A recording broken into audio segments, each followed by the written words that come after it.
Hello friends, welcome to my channel Mastaki Pathshala where you learn English better through Bengali যেখানে তোমরা ইংরেজি শিখবে বাংলায় অনেক বেটার ভাবে। প্রেসি রাইটিং এর ক্লাসে তোমাদের সবাইকে আরো একবার ওয়েলকাম করছি। সামনে তোমাদের ক্লার্কশিপ মেন্স পরীক্ষা হতে চলেছে এবং সেই ক্লার্কশিপ মেন্স পরীক্ষায় প্রেসি রাইটিং খুব গুরুত্বপূর্ণ। সেখানে অবশ্যই প্রেসি রাইটিং এর উপরে 15 মার্কস একটি কোয়েশ্চেন থাকবে। এছাড়াও WBPSI KPSI পরীক্ষা হতে চলেছে মেন্স পরীক্ষা, সেখানেও ইংলিশ পেপারে প্রেসি রাইটিং এর প্রশ্ন অবশ্যই থাকবে। সুতরাং ইংলিশ ডেসক্রিপটিভ পেপারে যে কোনো পরীক্ষাতেই প্রেসি রাইটিং জানাটা ভীষণভাবে জরুরি। তাই প্রেসি রাইটিং এর প্রত্যেকটা ক্লাস তোমরা মন দিয়ে দেখো, বাড়িতে প্র্যাকটিস করো। আমি অলরেডি পিকে দে সরকারের বই থেকে প্রেসি রাইটিং এর যে এক্সারসাইজ রয়েছে সেগুলোখান থেকে বেশ কিছু প্রশ্ন সলভ করে ক্লাসেস নিয়ে এসেছি।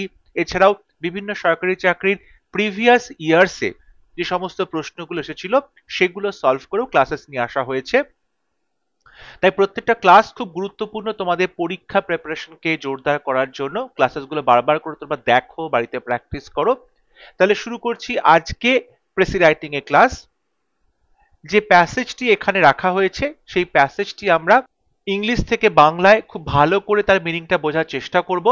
তারপরে আমরা এটা সেন্ট্রাল আইডিয়া কি সেটা নিয়ে আলোচনা করব এবং ইম্পর্টেন্ট সেন্টেন্স কোনগুলো সেগুলো আমরা আন্ডারলাইন করব এবং তার বেসিসেই মেন যে প্রেসি প্যাসেজ বা যে আমাদের আনসার সেটা আমরা লিখব। এখানে বলা হচ্ছে we learn from two distinct methods. We learn আমরা শিখতে পারি from two distinct methods, অর্থাৎ খুব আলাদা রকম দুটো মেথডের মাধ্যমে আমরা শিখতে পারি। ডিস্টিংক্ট মেথডস মানে আলাদা আলাদা মেথড, আলাদা আলাদা পদ্ধতির মাধ্যমে, একে অপরের থেকে পুরোপুরি আলাদা, পার্থক্য রয়েছে।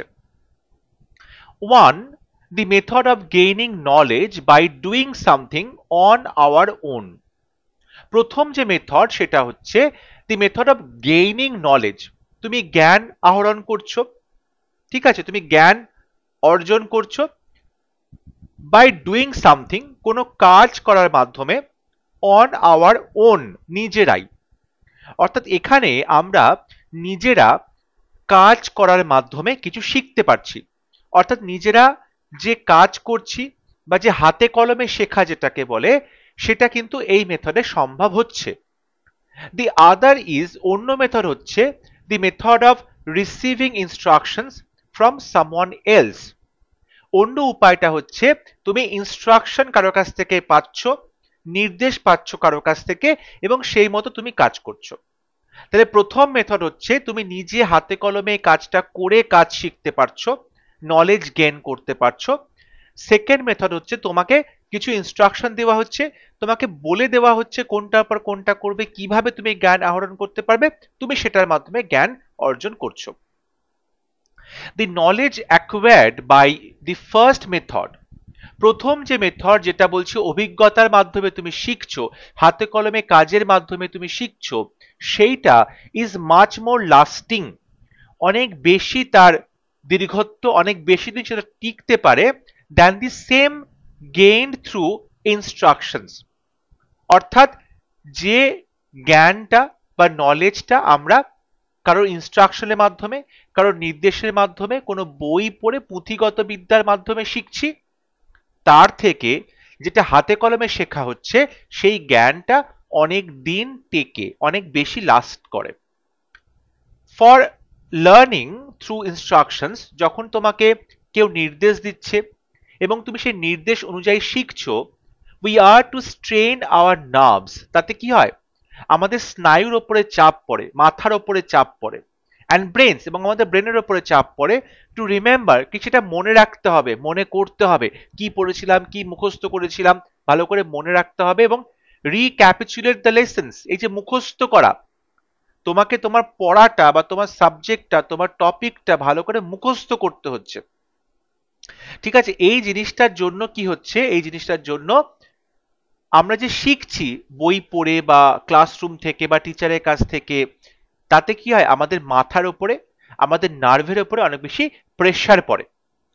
But the lessons learned through self experience, কিন্তু আমরা যে শিক্ষাটা পাচ্ছি নিজস্ব অভিজ্ঞতার মাধ্যমে, সেলফ এক্সপিরিয়েন্স, নিজে কাজ করার মাধ্যমে, আর মোর ইজিলি গ্রাস্পড, সেই নলেজটা, সেই জ্ঞানটা কিন্তু খুব সহজে গ্রাস্প করা যায়, মানে সহজে তুমি সেটাকে আয়ত্তে নিয়ে আসতে পারবে।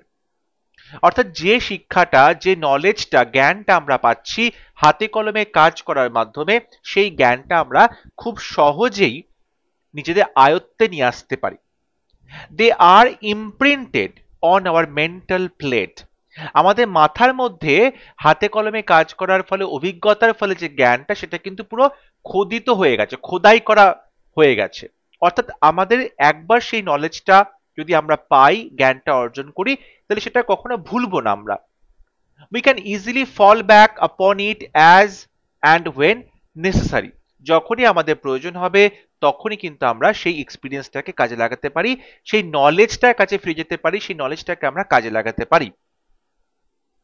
By this method, এই মেথড অনুযায়ী we can store our lesson. আমাদের যে পড়াশুনো, আমাদের যে পাঠ, সেটাকে আমরা স্টোর করতে পারি বা আমরা সঞ্চয় করতে পারি। আমরা সেই এক্সপিরিয়েন্সটাকে জমিয়ে রাখতে পারি পরবর্তীতে কোনো কাজে লাগানোর জন্য।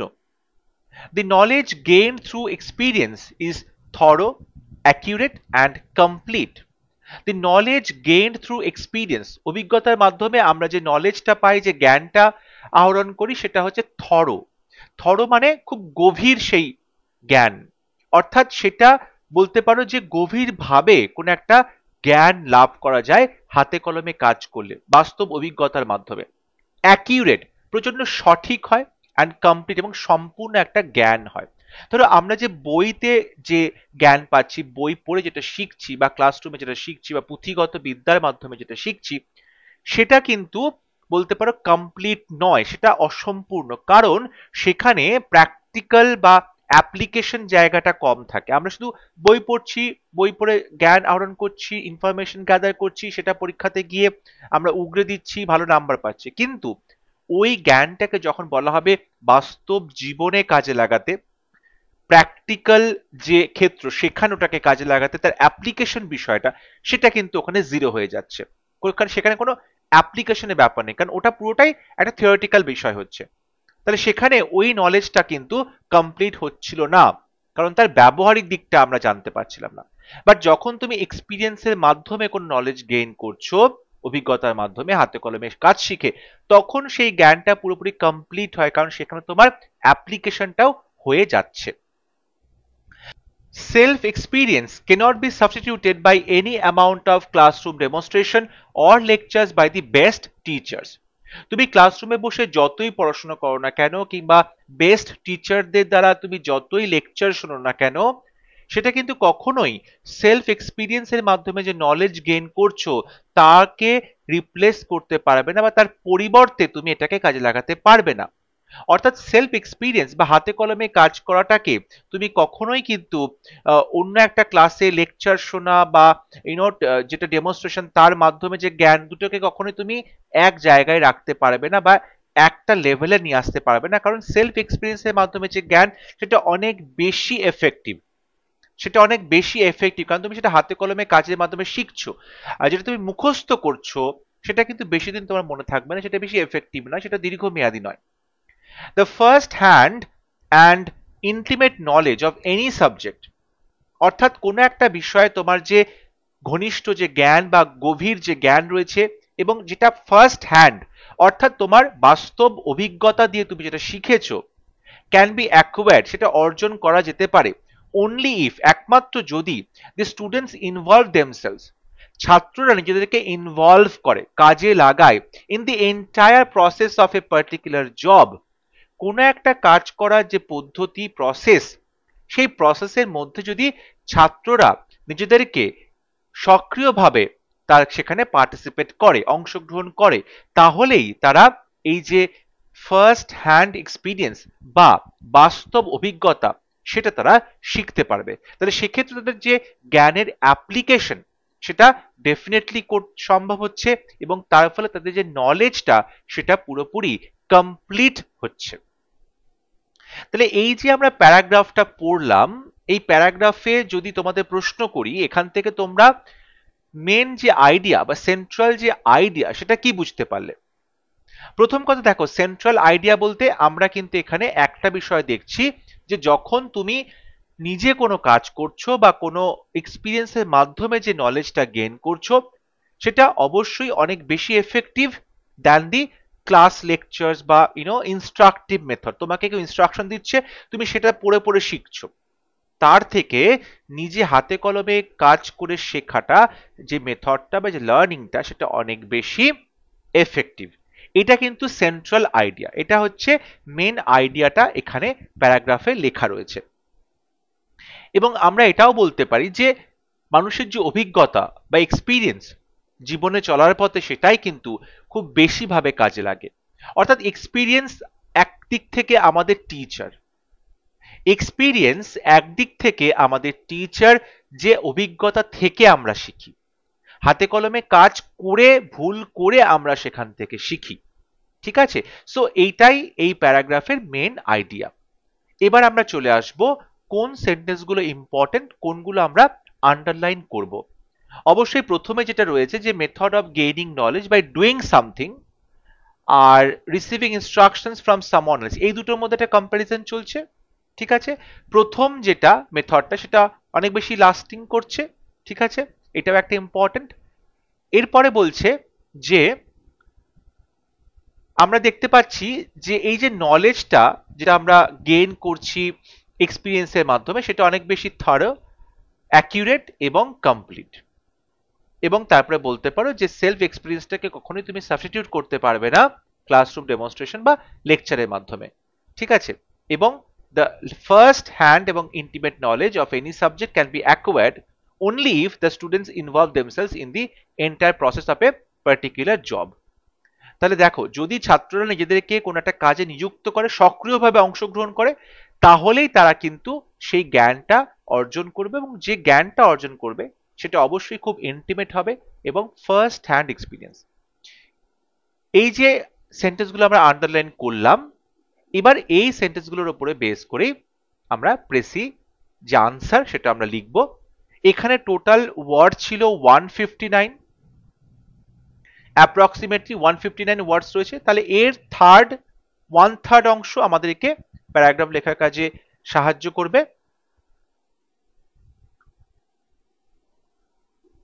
এখানে টাইটেল দেওয়া হয়েছে experience is the best teacher. অভিজ্ঞতা হচ্ছে সব থেকে ভালো শিক্ষক। অভিজ্ঞতা মানুষকে অনেক কিছু শিখিয়ে দেয়। এখানে মেন প্রেসি প্যাসেজটা আমরা 46 ওয়ার্ডস এর মধ্যে লিখেছি। বলছে কনস্ট্রাকটিভ অ্যাপ্রোচ অফ লার্নিং। প্রথমেই দেখো একটা শব্দ ব্যবহার করেছি, কনস্ট্রাকটিভ অ্যাপ্রোচ অফ লার্নিং। এই যে একটু আগে আমরা কথাটা বলছিলাম যে বাচ্চারা সক্রিয়ভাবে অংশগ্রহণ করবে, নিজেরা এই যে নলেজ বাই ডুইং, কোনো কাজ করার মাধ্যমে অন আওয়ার ওন নিজেরাই সেটা শিখবে, নিজেরাই কাজ করার মাধ্যমে তাদের জ্ঞানটা অর্জন করতে থাকবে, এইটাকে বলা হয়ে থাকে কনস্ট্রাকটিভ মেথড। অর্থাৎ শিক্ষণের কনস্ট্রাকটিভ মেথড বলা হয়ে থাকে এটা। সেখান থেকে তাই জন্য কনস্ট্রাকটিভ অ্যাপ্রোচ কথাটা আমি ব্যবহার করছি, যে constructive approach of learning is more effective, অনেক বেশি কার্যকরী দ্যান ইনস্ট্রাকটিভ মেথড। কার থেকে বেশি এফেক্টিভ? ইনস্ট্রাকটিভ মেথডের থেকে। অর্থাৎ যেখানে একজন টিচার বা একজন গাইড তোমাকে ইনস্ট্রাক্ট করছে, তুমি এভাবে পড়াশোনা করো, এটা মনে রাখো, এটা পড়ো, এইভাবে তোমাকে গাইড যখন করা হচ্ছে, তখন তোমার যে নিজস্ব অভিজ্ঞতা শেখা সেটা অনেকটা জায়গায় কমে যাচ্ছে, তখন তুমি তার ইনস্ট্রাকশন শুনে কাজ করছো। সো এই ইনস্ট্রাকটিভ মেথডের থেকে কনস্ট্রাকটিভ অ্যাপ্রোচ অনেক বেশি এফেক্টিভ, কারণ সেখানে বাচ্চা নিজের যে মিনিংটা নিজে তৈরি করছে, নিজে হাতে নাতে হাতে কলমে কাজ করে অভিজ্ঞতা অর্জন করছে। Learners actively construct their own meaning through personal experience। যারা শিক্ষার্থী লার্নার্স, তারা অ্যাক্টিভলি কনস্ট্রাক্ট, সক্রিয়ভাবে তারা তৈরি করে দেয়ার ওন মিনিং, নিজেরা নিজেদের অর্থ খুঁজে নেয় থ্রু পার্সোনাল এক্সপিরিয়েন্স, অর্থাৎ ব্যক্তিগত যে অভিজ্ঞতা তার মাধ্যমে। তাহলে এখানে কিন্তু দেখো লার্নাররা নিজেদের যে পার্সোনাল এক্সপিরিয়েন্স সেটাকে কাজে লাগাচ্ছে, কাজে লাগিয়ে তারা প্রত্যেকটা নলেজের নিজেদের মতো করে একটা তারা মিনিং খুঁজে পাচ্ছে। gaining knowledge through first hand experience is easy to understand, deep, precise and long lasting।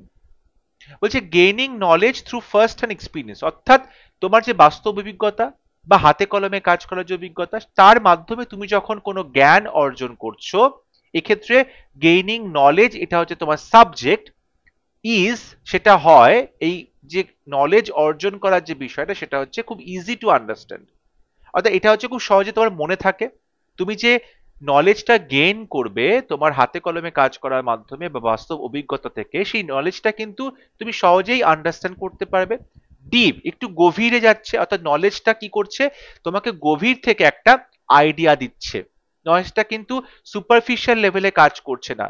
এই যে তুমি নিজস্ব অভিজ্ঞতা দিয়ে তুমি কোনো জ্ঞান অর্জন করছো, সেটা অবশ্যই একটা গভীর তার তাৎপর্য রয়েছে। প্রিসাইজ প্রচন্ড সংক্ষিপ্ত, প্রচন্ড ভাবেই অ্যাকিউরেট, একদম সঠিক, অ্যান্ড লং লাস্টিং এবং দীর্ঘদিন এই অভিজ্ঞতাটা তোমার সাথে থাকবে। ইট ক্যানট বি রিপ্লেসড, এটাকে তুমি কখনোই চেঞ্জ করতে পারবে না বাই প্যাসিভলি রিসিভড ইনফরমেশন, অর্থাৎ তুমি নিষ্ক্রিয়ভাবে যে ইনফরমেশনটা পেয়েছো ক্লাসরুমে বা টিচারের লেকচার শুনে, ফ্রম ক্লাসরুম অর টিচার্স, টিচারের কাছ থেকে বা ক্লাসরুম লেকচার থেকে তুমি কিন্তু যে নলেজটা পেয়েছো, যে জ্ঞানটা অর্জন করেছো, সেটা হচ্ছে অবশ্যই প্যাসিভ, অর্থাৎ নিষ্ক্রিয়। ঠিক আছে, সুতরাং এই নিষ্ক্রিয় জ্ঞান দিয়ে তুমি কখনোই একটা সক্রিয় যে তোমার এক্সপিরিয়েন্স রয়েছে সেটাকে তুমি কখনোই কিন্তু ঢাকতে পারবে না, তুমি কখনোই তার পরিবর্তে এই নলেজটাকে কাজে লাগাতে পারবে না। তাহলে এখানে আমরা দেখতে পেলাম যে বাচ্চারা যখন পড়াশোনা করছে বা আমরা যখন লাইফে কিছু শিখি, সেই শেখাটা বই পড়ে শেখা থেকে অনেক বেশি গুরুত্বপূর্ণ হয় যখন কেউ নিজে হাতে সেই কাজটা করছে। তাহলে তার যে এক্সপিরিয়েন্স হয় এবং সেখান থেকে সে যে নলেজটা গেইন করে সেটা কিন্তু সারা জীবন তার সঙ্গে থাকে এবং সেই নলেজটা খুব সহজেই বুঝতে পারা যায়, ডিপ হয়, প্রিসাইজ হয় এবং লং লাস্টিং হয়। আমি 46 ওয়ার্ডসের মধ্যে প্রেসিটা লেখার চেষ্টা করেছি। তোমাদের যদি মনে হয় কোনো ইম্পর্টেন্ট পয়েন্টস বাদ চলে গেছে, তাহলে তোমরা অবশ্যই আমাকে কমেন্টে লিখে জানাবে। চাইলে তোমরা তোমাদের আনসার আমাকে অবশ্যই পাঠাতে পারো কমেন্টে, আমি আমার সময় মতো সেগুলো ডেফিনেটলি কারেকশন করে দেবো। তাহলে আজকে আশা করছি তোমাদের ক্লাসটা ভালো লেগেছে। যদি ভিডিওটি ভালো লাগে, ভিডিওটি লাইক করবে, শেয়ার করবে এবং আমার চ্যানেলটি সাবস্ক্রাইব করতে ভুলবে না। পরবর্তী লেসনে খুব শীঘ্র দেখা হবে। ততক্ষণ সবাই ভালো থাকবে, সুস্থ থাকবে। Thank you.